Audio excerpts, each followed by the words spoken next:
Assalamualaikum warahmatullahi wabarakatuh. Nama saya Nurliana Najwani binti Awang. Nombor matrik saya ialah S60304. Saya dari jurusan Sarjana Muda Pengurusan Pemasaran. Jadi pada hari ini, saya ingin membentangkan rangka idea, sinopsis cerpen dan storyboard bagi tugasan 2. Tajuk cerpen saya untuk tugasan 2 ni ialah Abah Kakak Nak Jadi Pensyarah. Kandungan cerpen sebenarnya terdapat tema, persoalan, plot, teknik plot, watak dan juga latar. Okey, untuk slide ni terdapat tema dan persoalan. Okey, tema untuk cerpen saya ni ialah kemasyarakatan. Persoalan pula ialah masyarakat yang berusaha untuk menyelamatkan perniagaan yang telah dijalankan. Okey, untuk slide seterusnya, plot yang saya gunakan dalam cerpen ni ialah plot permulaan cerita, plot perkembangan cerita, plot climax dan juga plot pengakhiran cerita. Okay, untuk teknik plot, saya menggunakan teknik pemberian, teknik dialog, teknik imbas kembali dan teknik monolog dalaman. Latarnya ialah di rumah dan juga di dalam pejabat. Watak saya hanya menggunakan 3 watak sahaja, iaitu Nisa, Abah dan Tan Sri Datuk Tan. Seterusnya, sinopsis cerita bagi tajuk cerpen Abah Kakak Nak Jadi Pensyarah. Okey, Nisa ni ialah anak sulung harapan keluarga Encik Hassan. Dia mempunyai cita-cita yang sangat-sangat tinggi, iaitu untuk menjadi seorang pensyarah.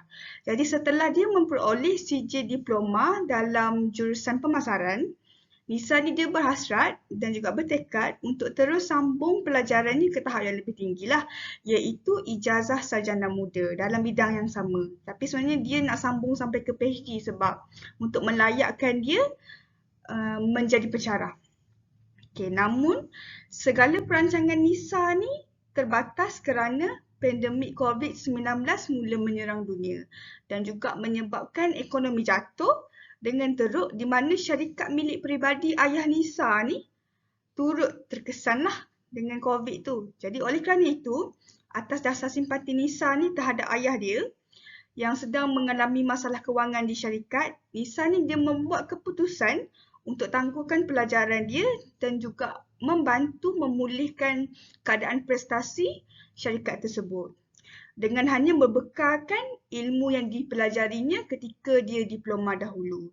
Okey, jadi adakah Nisa ni sebenarnya berjaya menyelamatkan syarikat ayahnya yang hampir jatuh atau adakah Nisa ni berputus asa di tengah jalan? Dan berjayakah Nisa ni menjadi seorang pensyarah seperti yang diimpi-impikan?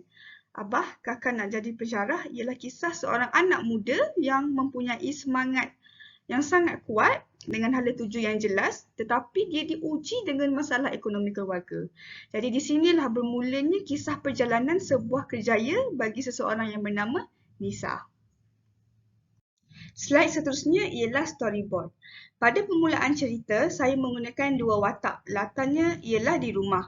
Teknik yang digunakan ialah teknik pemberian. Contoh situasi yang berlaku pada plot permulaan cerita ialah Nisa berbincang dengan ayahnya tentang hasratnya untuk menyambung pelajaran. Seterusnya, atas dasar simpati kepada ayahnya yang sedang mengalami masalah kewangan di syarikat, Nisa membuat keputusan untuk menangguhkan pelajarannya dan membantu memulihkan keadaan syarikat tersebut.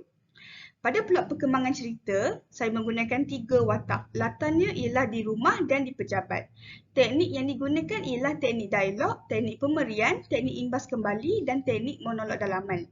Contoh situasi pada plot perkembangan cerita ialah Nisa dia mula bekerja di syarikat ayahnya dan mula memahami tentang perniagaan ayahnya serta bagaimana syarikat ayahnya beroperasi setelah sekian lama.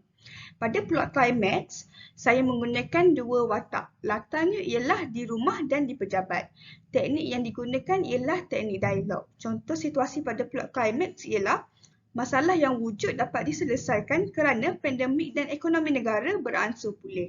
Akhir sekali, pada plot pengakhiran cerita, pengakhiran cerita ini diakhiri dengan kisah yang bahagia.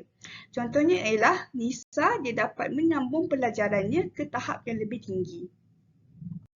Jadi itu sahaja daripada saya. Sekian, terima kasih.